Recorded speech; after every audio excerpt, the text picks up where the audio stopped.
But first, the latest figures from the United Nations Refugee Agency show that more than 800,000 refugees and migrants have landed in Greece by sea during 2015. Most of them have arrived on the island of Lesbos, 5 miles from the Turkish coast. The impact of the crisis on the Greeks who live on the island has been both economic and profoundly emotional, as special correspondent Malcolm Brabant reports. 2015 has been a transformative year for every inhabitant of Lesbos, not least fisherman Kostas Pinderis. Up until this year, the sea for me meant fishing. This year has changed things. Now it means fishing for people. The consequences have been a drop in my income, because when I see someone in urgent need when I'm out fishing, I drop everything and go to help. Because my work is not as important as saving human lives. The worst thing has been drowned people, drowned mothers, drowned children. One of the worst days was in late October, when a boat carrying 300 people capsized, and more than 30, including several children, lost their lives. 6, 7, 8, 9, 10, 12, 13, 14, 15,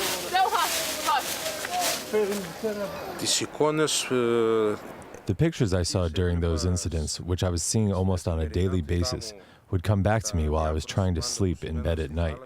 I kept seeing repeated pictures of the same incidents as nightmares. I couldn't sleep at all. The children of Lesbos are growing up on the front line of the new Europe, and here they're getting a practical lesson in the Greek tradition of philoxenia, unconditional hospitality and generosity to strangers. They're brightening up a new refugee camp on the northern coast under the direction of their teacher, Aphrodite Vatis. We want more language, if we can even put other language. 100% we want, and other languages. If we can find them Farsi also. We met Aphrodite in late October as local volunteers helped to offload a stricken boat in rough seas. It's inhumane, it's horrendous that they're putting people in boats, sending them across in weather like this.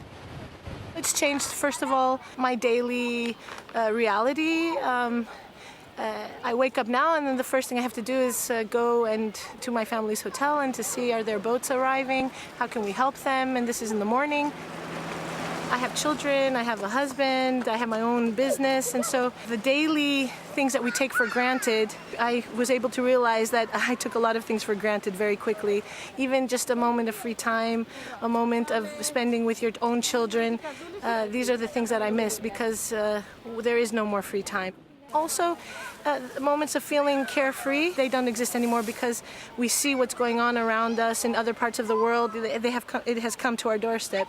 So it's something that you can't sleep very easily at night anymore either. For most new arrivals, Lesbos is a springboard to the rest of the European Union. But it's become a base for Aslam Obeid, formerly an aid worker in Syria, who's remained in Greece to help his fellow travellers.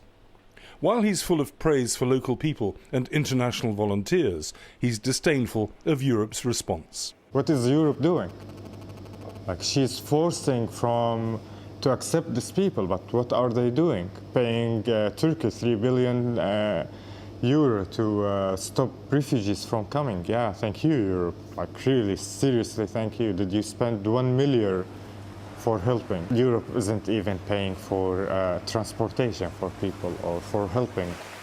Latest figures from the UN Refugee Agency suggest that over 800,000 people have arrived in Greece by sea this year. The average cost of a place from Turkey to Lesbos is $1,000. That means the traffickers on the Turkish side could have made as much as $800 million. The Syrian and the fishermen have conflicting views on this issue. For me, it's even, you can call them heroes, like they are helping others. Like the smuggler I came with, someone was having only $800, but the price is like $1,200, and he just let him go. So he's like even helping others. It's a business. It's not like a mafia or something. As far as I'm concerned, they are murderers because the boats they are using to push these people across from Turkey are not seaworthy for this passage. They are not suitable for this part of the Aegean. The topography of Lesbos has metamorphosed as a result. This mountain of life jackets behind me in northern Lesbos covers an area the size of a soccer pitch. There are literally hundreds of thousands of jackets here, everyone representing a human life.